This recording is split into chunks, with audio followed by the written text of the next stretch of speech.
রেডটা cover করতে পারলেই তো আমাদের জিত। ওর খেলার দিকে মনে আছে নাকি? ওর মন তো পড়ে আছে প্রধানের মেয়ের দিকে। আরে স্যার, ও মুখেই বলে প্রধানের মেয়ে ওর হবু স্ত্রী। ও তো শুধু ঘুরে বেড়ায় ওই টোটোওয়ালার সাথে। তা ঘুরবে না টোটোওয়ালার সঙ্গে ওর এক গলা প্রেম। কি বললি? আমার কলার ধরে লাভ আছে, ওই দিকে দেখ। কি ব্যাপার? থামলে যে? চোখে মনে হয় পোকা পড়েছে, ভীষণ জ্বালা করছে। দেখি এইদিকে তাকাও। এত বড় স্পর্ধা। ইয়াসিন থাম, ঘুরে আসতে দে। ওই থাম। প্রধানের মেয়ে সাথে দেবে, ওইটাকে জানিস? ওটা আমার হবু স্ত্রী। ওর দিকে তাকালে না, এরপর যদি দেখি না একবারে খালাস করে দেবো। এই পাড়ার ইয়াসিন আমাকে খুব মেরেছে। কি? আমার ভাইয়ের গায়ে হাত? বিশ্ব আমাদের শাইনকে ওই পাড়ায় ইয়াসিনরা ধরে মেরেছে।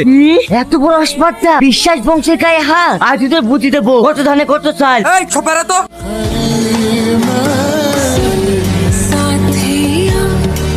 এই চল।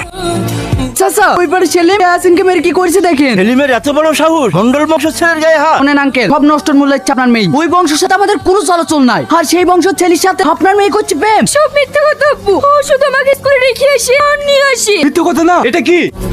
ছি, ছি, ছি, ছি, ছি। আজকের পর থেকে তোকে যেন এই ভিখারির বাচ্চার সাথে না দেখি। তাহলে যে ইয়াসিনকে নির্মম ভাবে মেরে গেল, তার কি হবে? ওই বংশকে আমি নির্বংশ করে ছাড়বো। তোদের বাড়ি হেসু কিরিত যা আছে সব সামদে।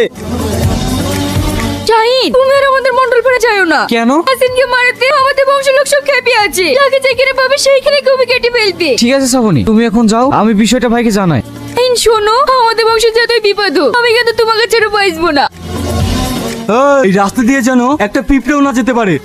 ওই ভ্যান নিয়ে কোথায় যাচ্ছি? ভাই আমার বইয়ের অবস্থা খুব খারাপ, এক্ষুনি হসপিটালে ভর্তি করতে হবে। পুরা তো দূরের কথা, এই রাস্তা দিয়ে বিশ্বাস বংশের একটা পিঁপড়েও যাবে না। ভাই দয়া করে আমাকে একটু যেতে দিন। এই তোরা থাম, প্রেগনেন্ট রুগী, ও তো কোনো দোষ করেনি। দরদে উঠলে উঠছে, ঘরে শত্রু বিভীষণ। মাশাআল্লাহ, উঠে পুলিশ গাড়ি আসছে। কে হচ্ছে এখানে? বিকাশ দা, মন্ডলপাড়ায় ঢুকে একটু তদন্ত নিয়ে তো। ঠিক আছে স্যার।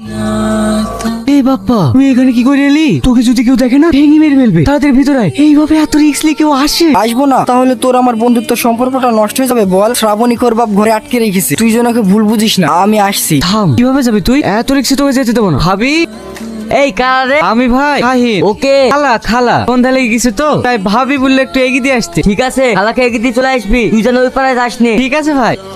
সেলিম ভাই, এইভাবে হাতে চুরি করে বসে থাকলে হবে না। খালার রাস্তা দিয়ে একটা রুগী পঞ্চায়েত দিছে না, খালার বংশ কাজ নির্বংশ করে দেবো। না না, তো মাথা গরম করলে হবে না, তারা তৈরি হয়ে আছে, আমাদেরকে একটু বুঝি শুনি লড়তে হবে। ভাই, তোমার কথা আর শুনবো না। ওই শালার বংশ কাজ নির্বংশ করে দেবো। এই হেসু লাটলি বের পর। চাচা, ওই পারে সাইনের ভাইরা দলবল নিয়ে আমাদের পাড়াপানে আসছে। এসে যাবে কোথায়? এই শোনাই, আমার লোকজন নিয়ে সব বেরিয়ে চল। ঠিক আছে কর্তা বাবু।